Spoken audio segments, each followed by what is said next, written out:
Thank you, Mayor Rydell, Vice Mayor Welch, Commissioner Brody, Raley, and Tooley, as well as Representative Tchaikovsky, for this privilege to share my art with the community. Two things I will give you a little background about before I read my poem. One, there is a reference to a 1992 Billy Ray Cyrus song, so those of you who are not old like me may not know the song. And secondly, last month I attended the unfortunate occasion of a memorial service for a childhood friend. We actually grew up together right down the road here in Deerfield Beach. A little more background is that my friend, Alan Kaufman, was an E5 sergeant who served 8 years for the United States Army, was part of a psychological operations unit out of Maryland, and with them did a combat tour of Sadir City, Iraq. When he returned stateside, he brought with him the physical and emotional byproducts of selflessly serving our country. That on January 24th, 2022, he entered eternal rest at the untimely age of 41. For me, Memorial Day isn't just about those soldiers we lost in war. It's also about those that we lost one way or another as a product of it. I wrote this poem as a dedication to all who gave their all. Remembering is Giving, for Sergeant Alan Edwin Kaufman, United States Army. And if you think of me, think of all your liberties and recall Billy Ray Cyrus. The other day, my daughters explained to me what it means to be American. They talked about the Mayflower and Founding Fathers, how Lincoln set the slaves free, about Purple Mountain majesties, one if by land, two if by sea, the cherry tree, the preamble, amber waves of grain, with liberty and justice for all. Until finally my 6-year-old asked, what is Memorial Day after all?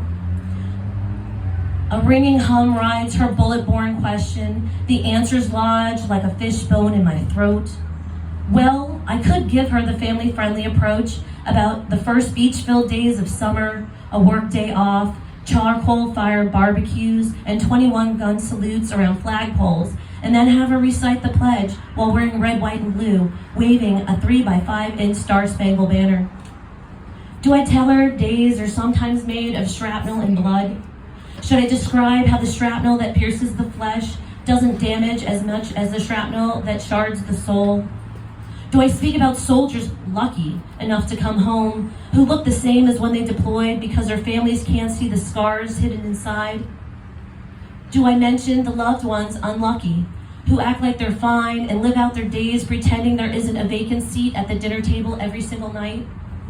I could try to ignore the thoughts of bayonets backed with musket balls, Black Hawks with M240 Bravos and weapons slings, streets rolled with Sherman tanks, shorelines dotted with destroyers. I could try to force myself to forget Hiroshima boiling, Pulitzer Prize-winning images of our boys, their limbs decorating the rice paddies of Nam, and the Twin Tower plume of ash looming over Manhattan. But I don't. The song "Some Gave All" and "Some Gave All" and all gave some and some gave all crackles in my head like a distant radio. What I must share is an honest history book of memories, not leaving space on any page, no surface left white.